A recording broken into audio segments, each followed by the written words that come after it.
Welcome back to the Big Long here.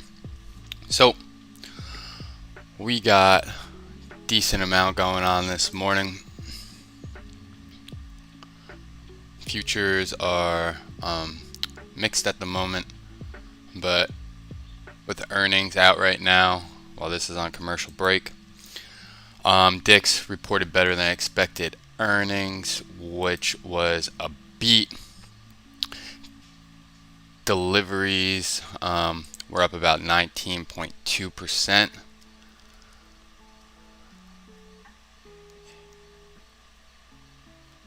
EPS was up about 45%. Announces a dividend of $5.50 per share, which was a 21% increase, as well as raising guidance.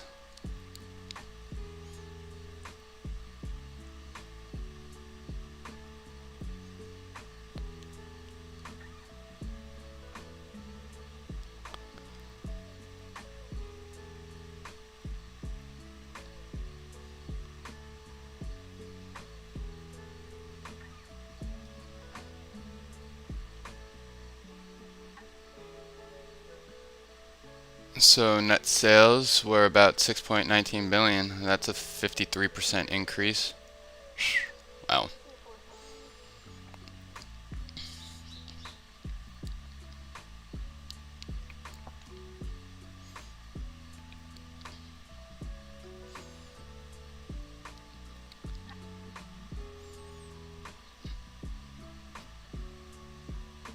So the president and CEO announced that the additional cash return to our shareholders demonstrates the confidence we have in our business, the strength of our balance sheet, and commitment to efficiency to deploy their cash.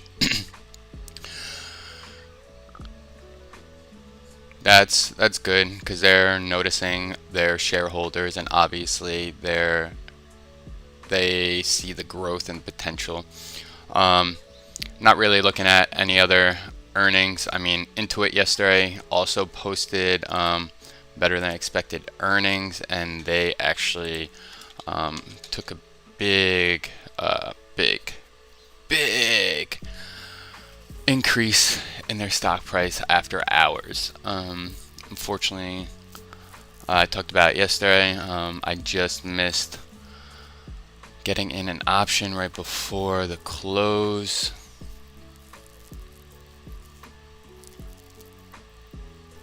And then after hours today, we got Salesforce and Snowflake, Ulta, looking at those three, as well as NetApp on the bottom. So let's see what CNBC's got. Oh yeah, J&J. There you go.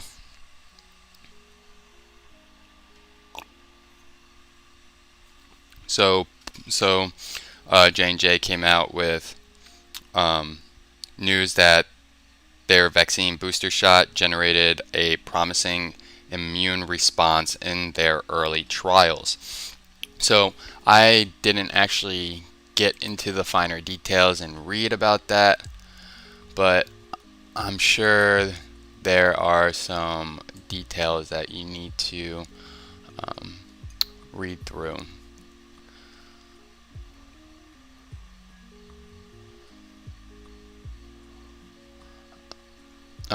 Another big thing that has happened is Biden is meeting with pretty much big tech to discuss cybersecurity. And if you've been paying attention to my stream or videos, you'll know that these data breaches have been an ongoing issue. The past, let's say, I think the past few weeks, T-Mobile had one. Coinbase, still people are getting hacked with Coinbase, and then it just keeps on happening. Also, the White House had a conference on them seeing cybersecurity risk as well, and this was supposedly like 2 weeks ago, right before the whole Afghan debacle happened, when Biden pulled American soldiers and the people out. So that's still a huge mess, as the deadline is 6 days from now, as Biden says. So that's something to keep watch for, as that still has an effect on everything throughout the world. So, oh, here it is. See, White House cybersecurity meeting. It's all big tech CEOs coming together to talk about that. So it's funny how the banks are there, because I mean, if they're discussing cybersecurity, right, that means they're probably going to have to invest in that type of software, so people obviously feel safe and will be able to make sure that the customers are feeling safe as well, so that nothing gets stolen or no data breaches happened like it's been happening. So let's just get in some stocks right now.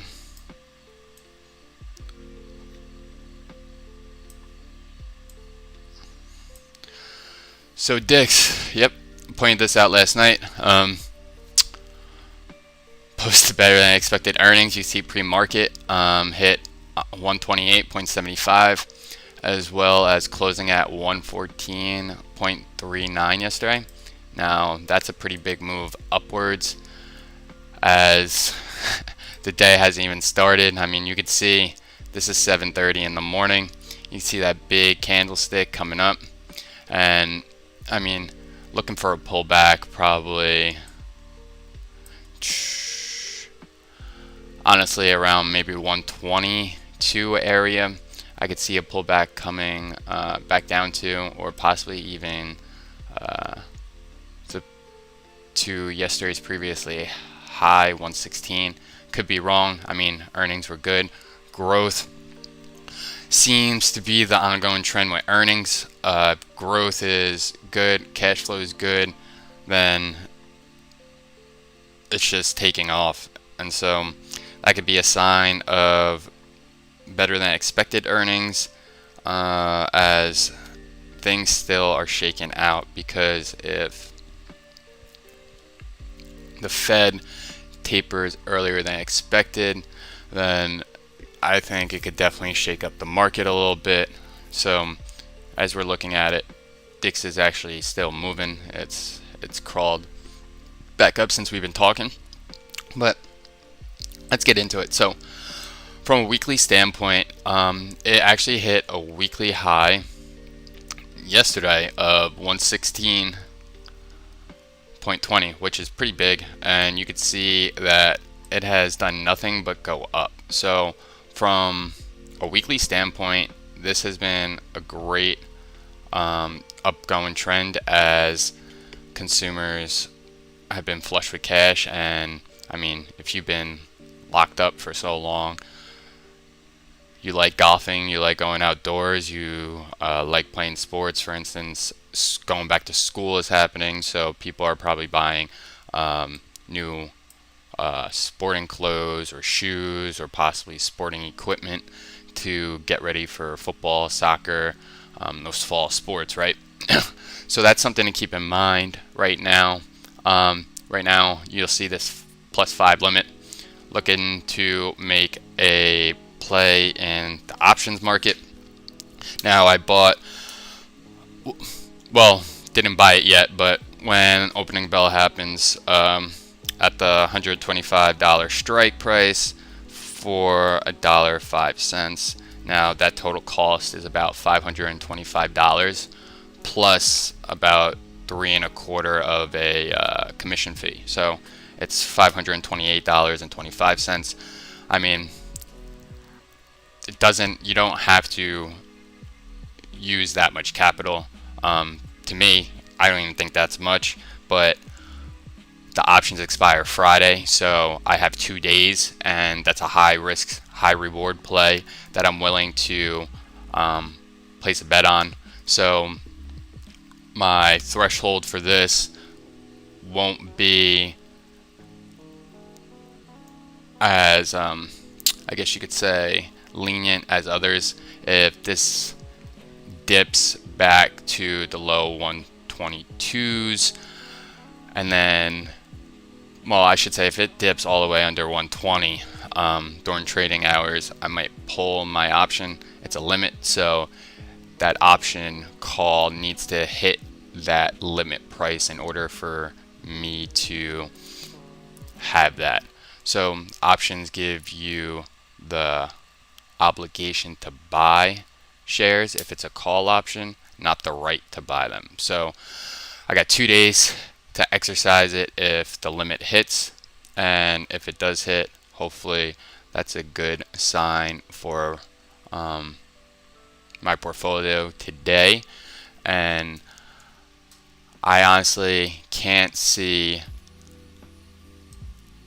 much happening today with this coming back down, maybe towards the end of the day. But then again, I mean, it's just consumer spending. Right now, back to school, you got the holidays around the corner. People like to spend money, and a sporting goods store, why wouldn't you look at that from a trading standpoint? Now, I do have Dick's actually in my long-term portfolio, but from a trading standpoint, why wouldn't you capitalize on that? And this just comes down to paying attention to the markets, right? If you knew earnings was coming out today, then maybe you would have been able to jump on this, and you still can. Why? Because pre-market you gotta take with a grain of salt. Yes, I mean, this is a serious vicious move in the after hours and pre-market, but it could, well, as it's pushing $128, I mean, it could easily come back down. So even though that this happened in pre-market, it's still, you could still use this as a slight indicator on where the price could go, because if it starts to pull back, which we haven't seen yet, yeah, I mean, looking at the 5-minute chart, it did pull back, but the 15-minute chart is still green. So that's another thing you have to pay attention to when looking at the charts, is identifying that high and where that pullback could be. So like I said, the fact that it hit 128 here, right, and then it came back down to this previous close of 125, to me that shows a slight support in the pre-market areas at that price. And then as we're moving upwards, as I'm talking here at 813, it's pushing towards that all-time high of 128.75. So pre-market is definitely going to, I mean, trading hours is definitely going to be crazy the first, I'd say, 5 to 15 minutes. But I think we won't see anything that drastic today. And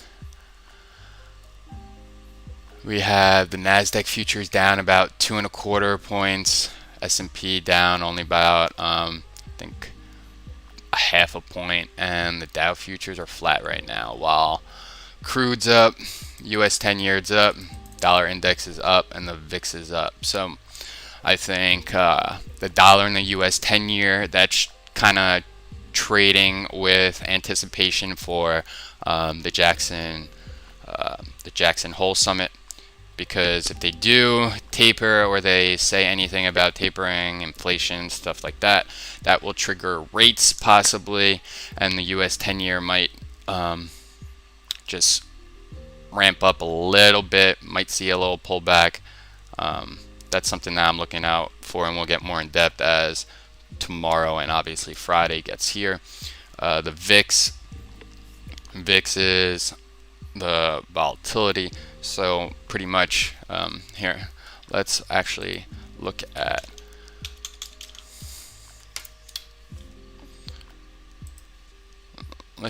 the markets real quick. We got pre-market right now, triple Qs. Wow, triple Qs actually pushed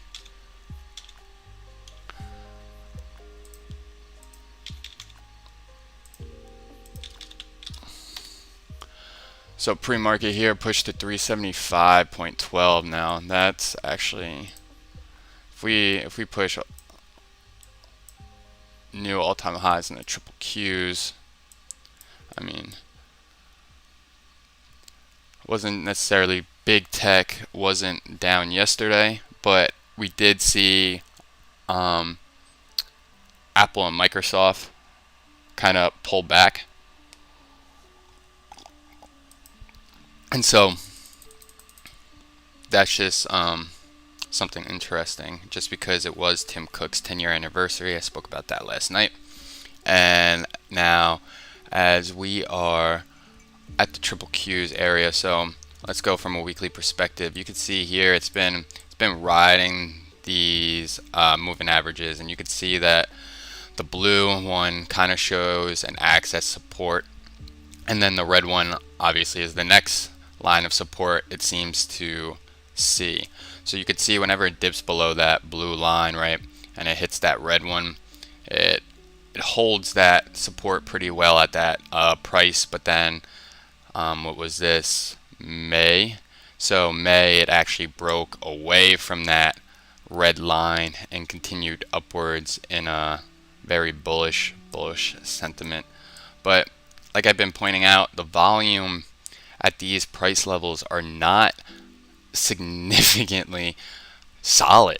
I mean, if anything was to happen and there was a massive sell-off or crash, I mean, we're looking at coming back down to 180 levels if there was a massive sell-off. Now that would be a crazy sell-off. That's pretty much cutting it, what, more in half? Oh, just, yeah, more in half. So I really don't see that happening anytime soon, but that is something that I'm cautious about when looking at the long term, because with my investment portfolio long term, it's in a Roth, right? So I'll take profits there if I think one of my holdings is going to have a pullback.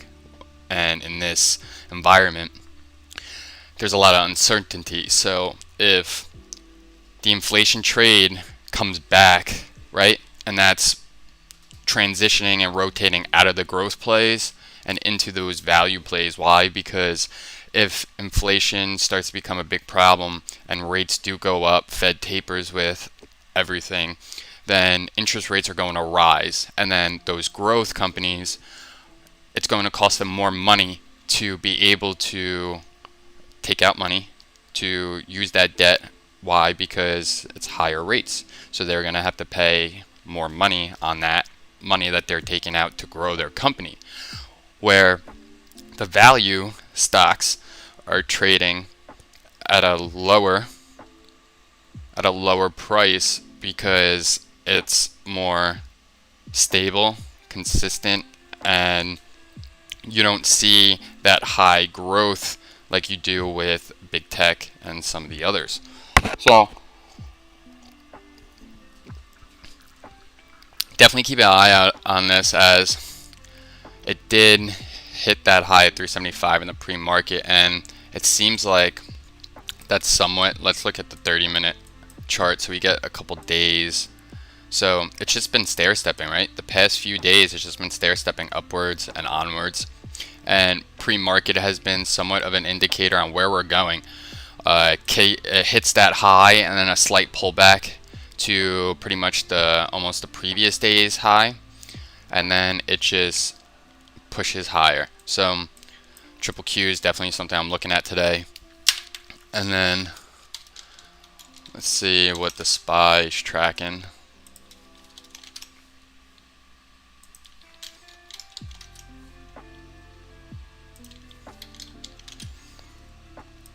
Because I do want it to get into some others. So after this we'll get into it. So the SPY, same thing from a weekly standpoint. I mean, it's pretty much green, green, green, red, green, green, green, green, red.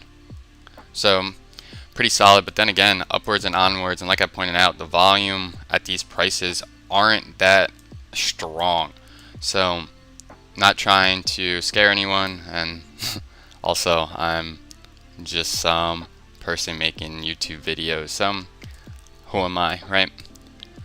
I'm just here trying to give out education and entertainment for things that I always struggled with until I actually became proficient in this. And then from the daily perspective,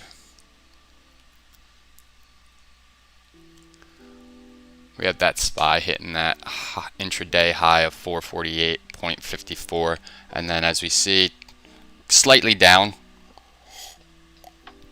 but I don't think it's anything to worry about at this point in time, as futures are starting to turn back around.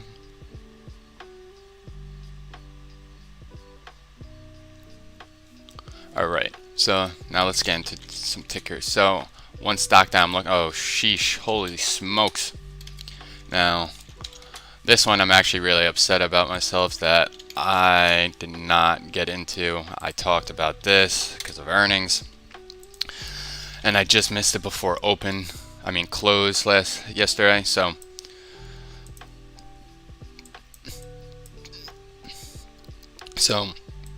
yesterday's close, we closed at 554.02, right? And then we had a nasty move up after they expected, gave better than expected earnings and a beat on sales. So to me, this kind of annoyed me as I saw that huge candle to, what did it go to, like 567, yep. And then you see right here it hit 575 this morning, and it's currently at that. So I'm definitely watching that. Might make a move in it, but still have to be cautious because that's a serious move. 21 points up. It's insanity. So right here I'm looking for any pullback around the 565 range. So that's something that I'm eyeing in this stock, just because if it does come past here at 564, probably looking at coming back down to the 550s, the high 550s. I can't see it retracing back 21 points, just because that's a nasty move, and that volatility right there will be crazy. And then, as I pointed out with the triple Qs and SPY, volume at these prices are not strong. And then as you see from the weekly standpoint, it should have been hugging this 5-day EMA, and the 20 EMA has been holding as that support strongly. Every time it does hit that, it does break away. So that's actually a good sign of support for that 20-day moving average on the weekly. But let's see. Let's count the days. All right, so 1, 2, 3, 4, 5, 6 green days right here, and they were all advancing while volume declined. So that is something skeptical to me on the weekly chart, is these stocks are moving upwards but on lower volume, and that just goes back to the options market. And then July 19th we had this big candle, but then again the volume wasn't even more than these 2 days back in June. So to me that brings some not fearful, but some questioning as to when will I'm not going to say crash, but when will it start to reverse any other way? Because typically it's good, like when you're looking at the day, right? The day volume from yesterday was good, and it was actually higher than the other 2 green days, as in August 19th and August 23rd. So seeing that volume on the daily is way better in my eyes than seeing this volume right now in the weekly. And now don't get me wrong, the week's not over, so this volume obviously could shoot up, but the past few weeks, the candles haven't been that big other than this one on July 19th, and it shot up pretty high on that low volume. Now, don't get me wrong, it's not that low as opposed to a few of these other weeks, but from a historical chart standpoint, it is low. So let's see. So yeah, so 15-minute chart, we have it right here, looking back for a pullback to 560s, and if it breaks the 560s, definitely going back down to the 580s, or I'm sorry, 550s. Could go to the 580s, or that's where, yeah, 600, 580s.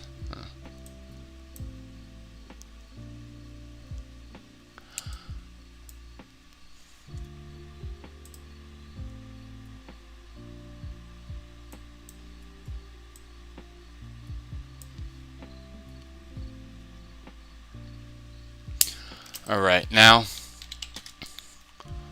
all right, so here we go.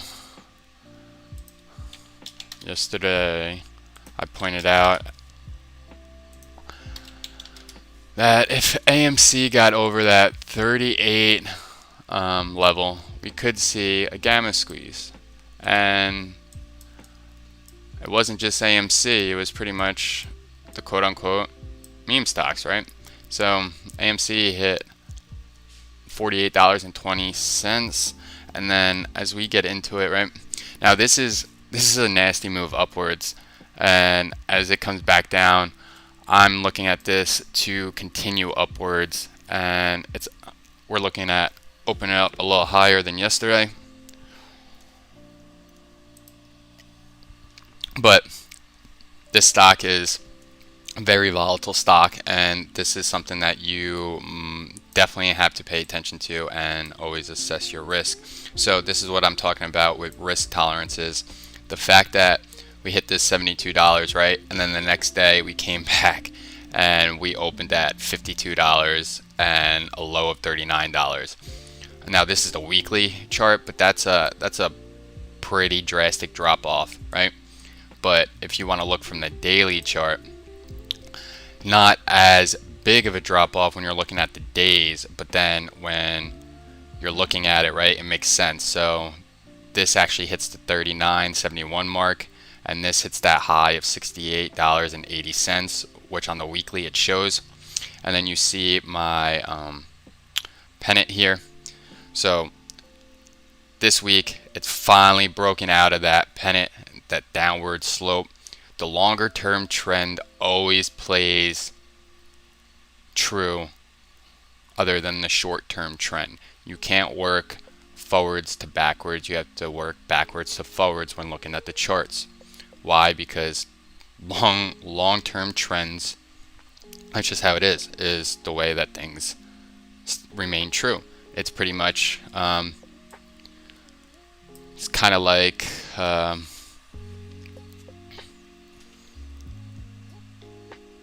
it's kind of like practice in a sport, right? Like preseason, you're putting all that work in for the season, and if you don't put in that work before the season, you're going to be out of shape, not used to, let's say football, not used to using pads, running, all that, right? And then with the charts, you want to see where the momentum is going and what the trend is long term, because just because like this downwards trend, right, on the weekly chart has been going downwards, you're looking for where that strong support area is. And just a few weeks ago in July, right, it bounced off this support twice in back-to-back weeks, and then it kind of broke away, but then tough resistance at that 40 level mark, so we came back down and we retested that area of support.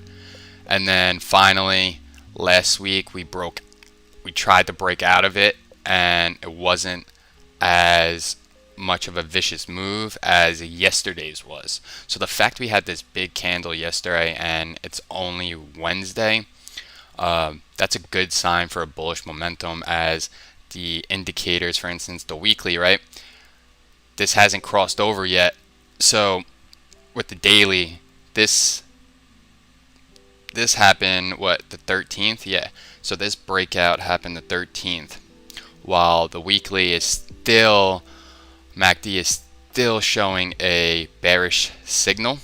But as you can see, the RSI here is pushing upwards while the volume oscillator is pushing upwards too in this buy zone area. So it's not necessarily as strong as it is on the weekly chart, right? But on the daily chart, it really shows that bullish sentiment of the volume oscillator pushing that buy zone, while the RSI is making those lower highs and higher lows pushing upwards following it. And you could see,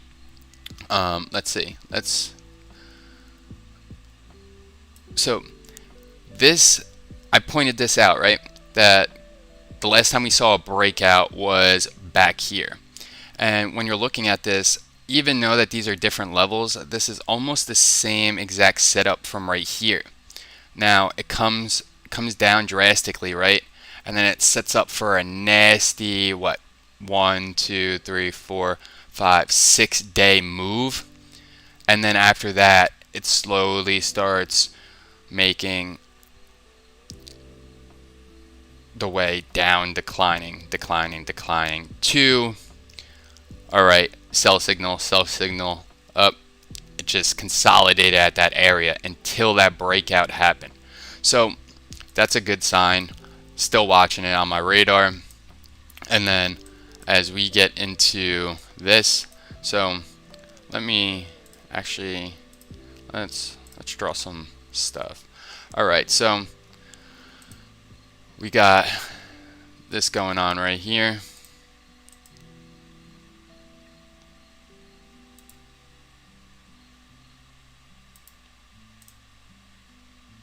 What did we hit?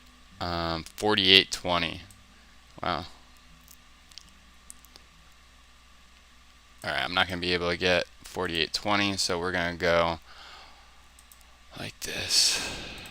So we got a nice bull flag here.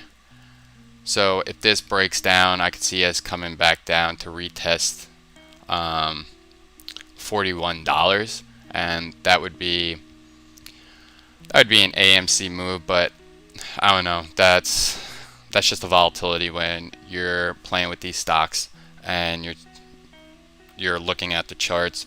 You just have to know what you're getting into. You don't want to put all your eggs in one basket and then it hits the fan and then you're losing your money. You don't want that feeling. I've been there before, and that's why I'm starting this channel, so I could give out my education, my mistakes to you all to learn, and obviously use my knowledge and education for your benefit in learning on how to look at charts. So you can see now when I draw that stuff, the lines, it actually shows on the other charts.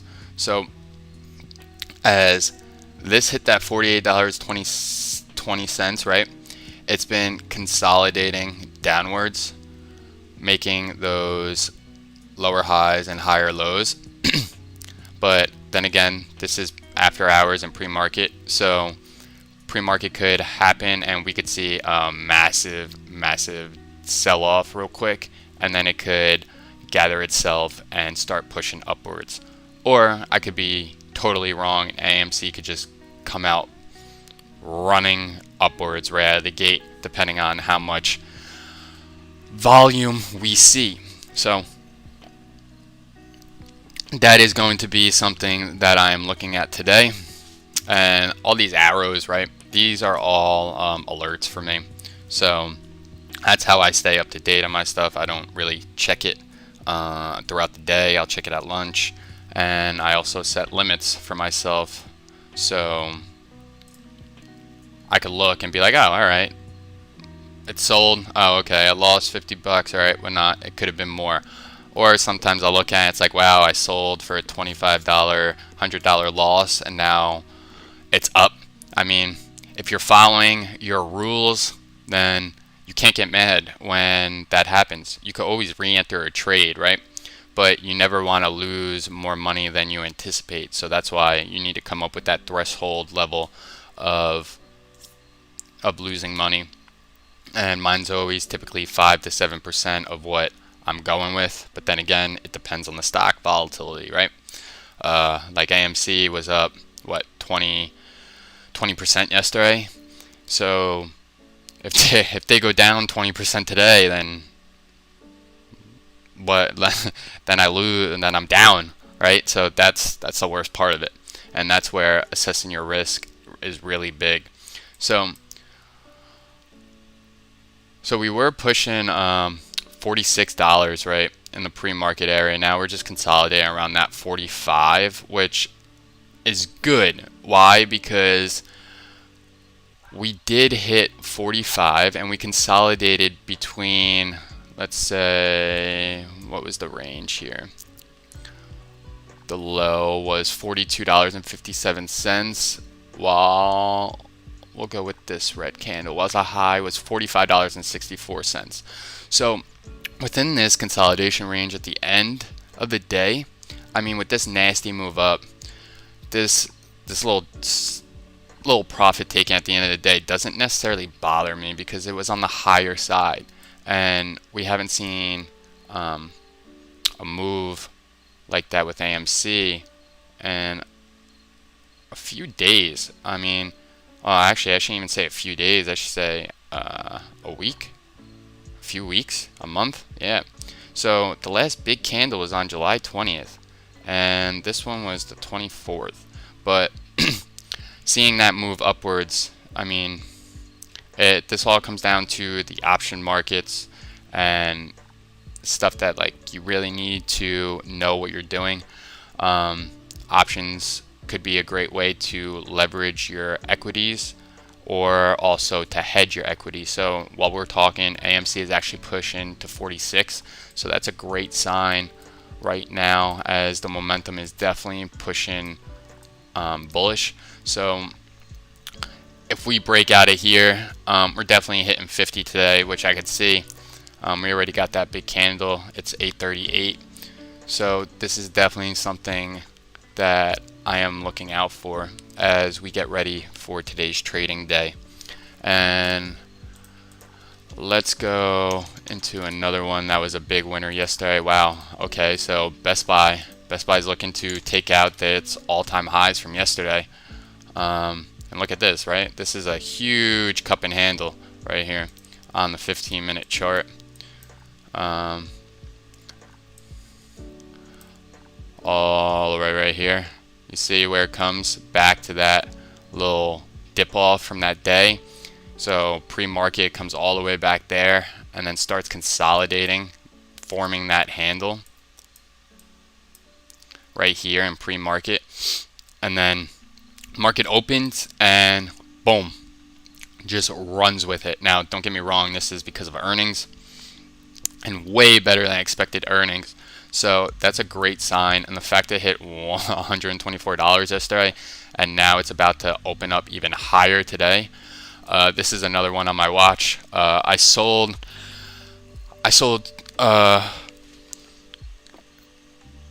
2 contracts yesterday, but then I rebought 7, and that is because of the bullish momentum. So like, as you're looking at this, right, volume isn't that strong, but then you see that push here, which, I mean,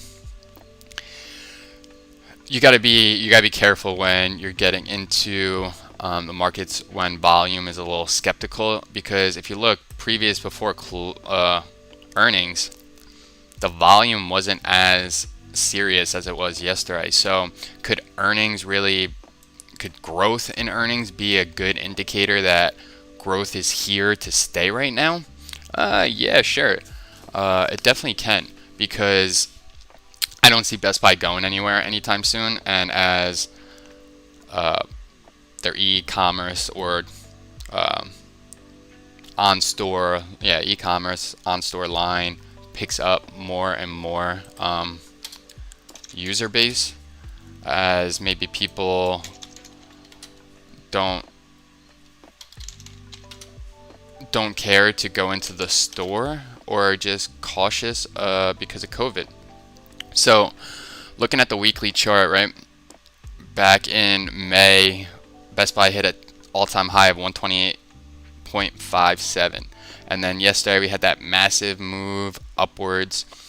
And today it looks like we're going to be gapping up to that 122 level, and we could possibly see pushing all-time highs. I mean, just think about it yesterday. Opened at 113 and went as high as $124. So that's a $11 delta right there. And we're only $6 away from all-time highs. So could we see that? Sure. But like I said, it all depends on the sentiment. Options are expiring Friday, so I could see whoever bought those weekly options, it's going to be a volatile ride. But I definitely would not hold too long. You need to have a goal for yourself. You need to set profit taking limits, or you might get caught holding the bag, and that's something that you don't want to do. Now, I try not to hold over the weekend, and it's only Wednesday, right? But well, you can make a play today, and you might get caught holding the bag, and then right before you know it, it's Friday, and you don't know if you should actually sell it or hold it on for the weekend, because anything can happen over the weekend. Even though Monday is typically a strong volume day, it's just skeptical. Unless you're looking at it as a swing play, then that's a total different story. But looking at the 30-minute chart, right? We got here, let's do this. We're gonna look at the daily chart. Alright, so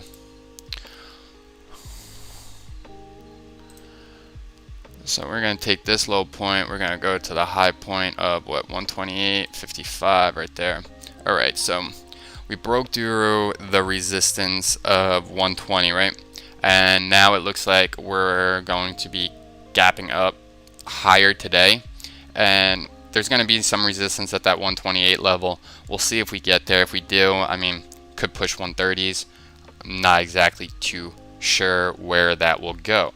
But I know I won't be holding on too long to those call options. It's a get in, get out type of ordeal, because you got time decay, and that could really hurt you.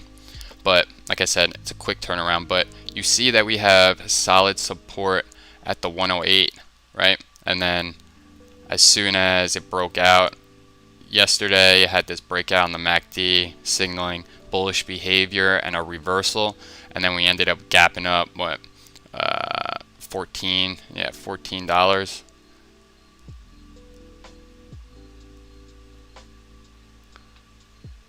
Yeah, around there.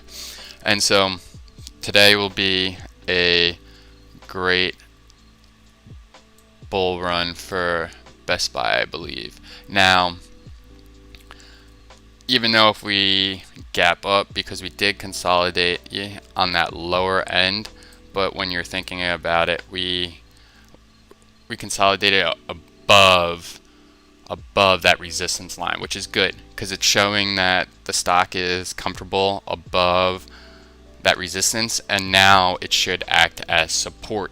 And if it doesn't act as support, then obviously we could see it touching all the way back down to about 116 levels, 115 levels, and that's just something to keep your eyes out on if you are thinking that it's too late to get in or not. You just got to be able to read the signs. So as the J&J vaccine booster shot has positive news, let's look at Pfizer, as I am down on these call options, but only about $20-50, which isn't terrible, considering AMC and Best Buy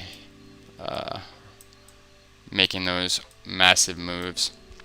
So the MACD, right, on the 30-minute chart is signaling a bullish momentum, but you don't, this is pre-market, right? So the strength is not there yet.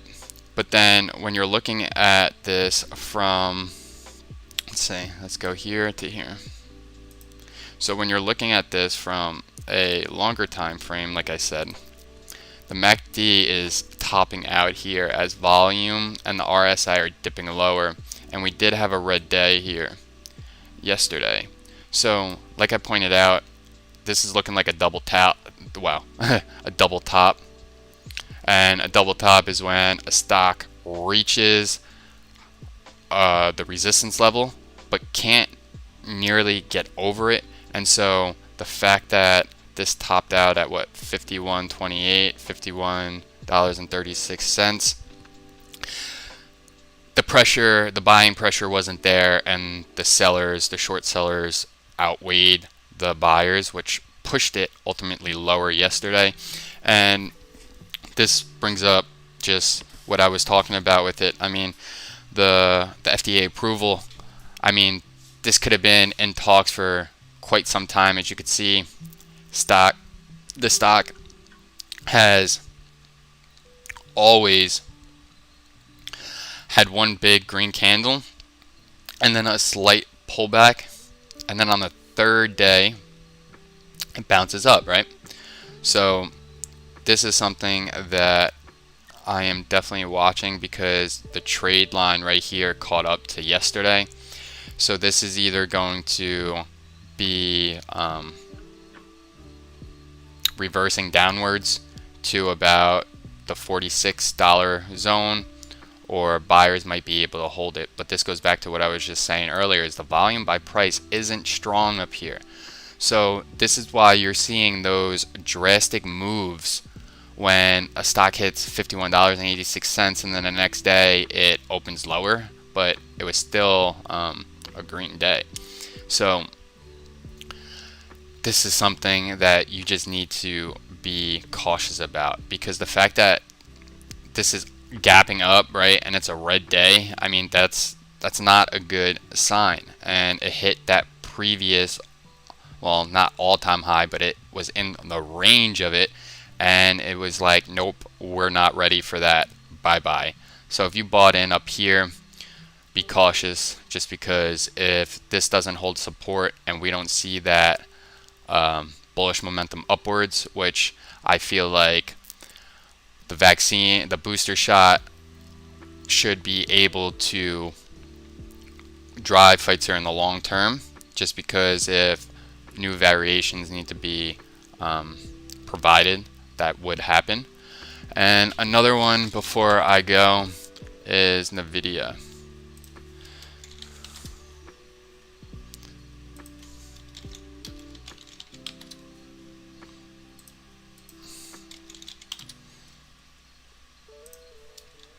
Well, actually, I'm going to go over the two, Salesforce and Snow as well, just because of earnings later. So, weekly standpoint, NVIDIA hit an all-time high of 219 this week. And then since then, we have, well, this was actually yesterday. Oh, wow. And then, well, Monday. And then yesterday, we had not so much a great day there, but you could see that, again, there's that resistance, that high level resistance at that 218 to 219 range. So that is something that I'm paying attention to very cautiously, because the MACD is still signaling that bullish momentum, but the volume oscillator and the RSI did shoot downwards, and it's not, the volume oscillator is in the buy zone, while the RSI is just slowly moving upwards. So hopefully this is a higher low, and then we push upwards, creating lower highs, and then breaking out of what, that 73 level mark, and we could see it pushing those all-time highs. So we'll look at the 5-minute chart real quick. All right. So right here we have Nvidia coming back down to that 215 range right in the morning, which was the previous day opening pretty much on that huge volume, and Nvidia has just been stair-stepping daily, right? And this is something, these are the things that I'm talking about, is red, red, red, red, red, red, red, red, red, oh, stop. So you need to know where the support levels are, and this is pretty close to that 23.6 Fibonacci level, and then you can see it consolidates, trades flat after hours, and then pushes upwards the next day. But then here, 1, 2, 3, 4, 5, 6 red candles, hits the 20-day EMA, and then breaks away from it. Even though it's lower volume, it breaks away from it and continues that upwards trend and consolidates upwards, up, up. So today, if we dip, I'd say we have to hold, I'd say yesterday's open was 217. If we don't hold the 217 levels, which right now we're looking at it and it's right there as we speak, this could be a bear trap. And that's why I don't like pre-market, because people could be short selling it pre-market and then all of a sudden market opens and it just takes off. So that's why I like to wait and see what the trading hours are looking like after opening bell. As we just saw, it just moved to 217.20. So that's something I am going to keep my eyes out on, as I have my call options expiring Friday. And real quick, we got Salesforce coming out with earnings later on today.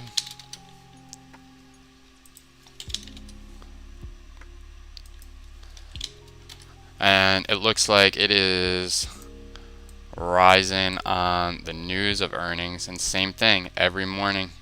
So I could see after hours this pushing up very, very much like Intuit, Best Buy, all the growth plays. But then again, I could be wrong. It could just take off in hopes of earnings beating expectations just because of other growth plays that are. And Salesforce is a huge company, right? So this is a pretty big tech company that I am going to be on the lookout for, because if Intuit posted better than expected earnings, jumped as high as it did, Best Buy reported better than expected earnings and jumped as high as it did, I do not see any problem when it comes to Salesforce doing the same thing, and it's already up, what, $2 as we're speaking. So this is, it's consolidating around pretty much yesterday's and the previous day. It's consolidating at that level, so that's a good sign that they're showing solid support at this level. So I mean, this is going to be a key stock to watch today, because if this is dipping before earnings, it could bounce back in the after hours or before close. I mean, anything could happen. There's been times to where I've sold a stock literally at 330 or 345, and then at 355 the stock makes anywhere from a 2 to like a 10% move upwards, and I'm like, what the heck? Like, did not see that coming. But I mean, that all comes with experience. As you could see, had a little V-shaped recovery upwards. Now we had a little cup and handle right here. So looking at that volume when the market opens, and now let's get into Snow real quick. Oh, Snow pushing up higher too. Wonder if it's, oh, V-shaped recovery hard on that 15-minute.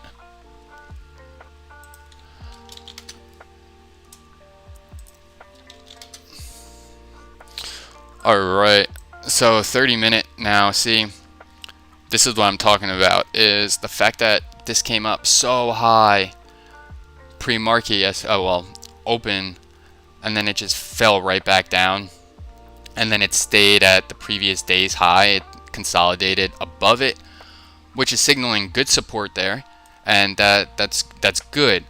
but the fact that it just it opened at what, 280, went all the way to 288, and then went from 286 all the way back down to 279. I mean, that's a drastic move within 30-minute span, right? So it started to rise back up, and then here we saw a nice big candle right now at 8:30, even though it's pushing 4 minutes to 9. So definitely watching this as the market opens, as earnings come out after market. And then we're looking at the weekly chart, right? The weekly chart, ooh, in 2020 it hit all-time high 429, and this is the low. So like I said, the long-term trend always plays out.